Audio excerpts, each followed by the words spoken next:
आज हम बनाने जा रहे हैं अमृतसरी कुलचे के साथ खाने वाली इमली और प्याज की खट्टी मीठी चटनी।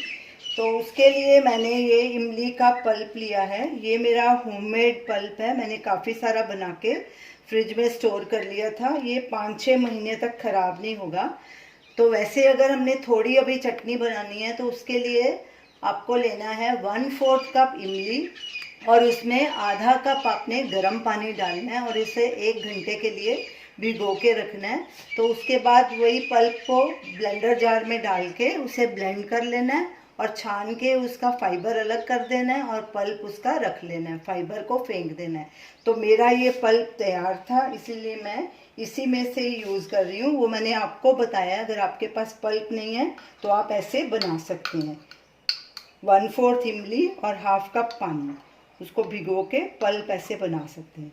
तो ये मैं 3 टेबलस्पून इमली का पल्प डालूंगी।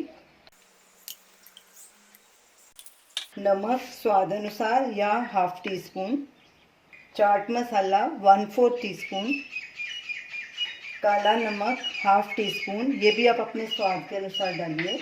लाल मिर्ची पाउडर हाफ टी स्पून, मिर्ची भी आप अपने स्वाद के हिसाब से डालिए।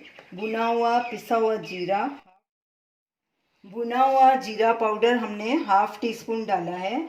एक बारीक कटी हुई हरी मिर्च, धनिया 1 टेबलस्पून बारीक कटा हुआ, अदरक आधा इंच का टुकड़ा, उसे हमने कद्दूकस कर लिया था।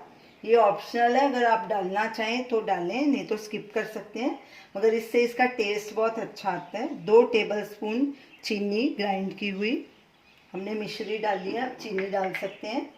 एक मीडियम साइज़ का, ज़्यादा बारीक नहीं, मीडियम साइज़ का कटा हुआ प्याज, इसको ज़्यादा बारीक नहीं काटना, ऐसे मीडियम साइज़ का ही काटना।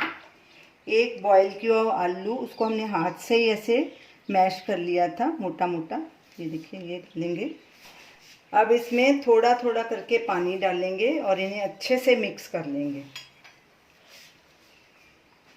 मैंने हाफ कप पानी लिया हुआ, जितना चाहिए होगा उतना डाल दूँगी।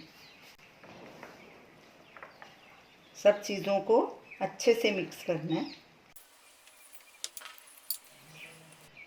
सब चीज़ें अच्छे से मिक्स हो गई हैं। हमने आधा कप पानी लिया था, उसमें से 2 टेबलस्पून बच गया है। हमें इसकी इतनी ही कंसिस्टेंसी चाहिए।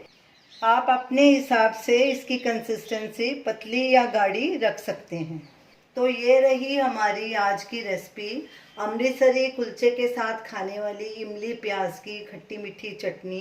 ये चटनी बहुत ही टेस्टी बनी है। हमने कुलचे की भी रेसिपी डाली हुई है, आप ऊपर स्क्रीन पे देख सकते हैं।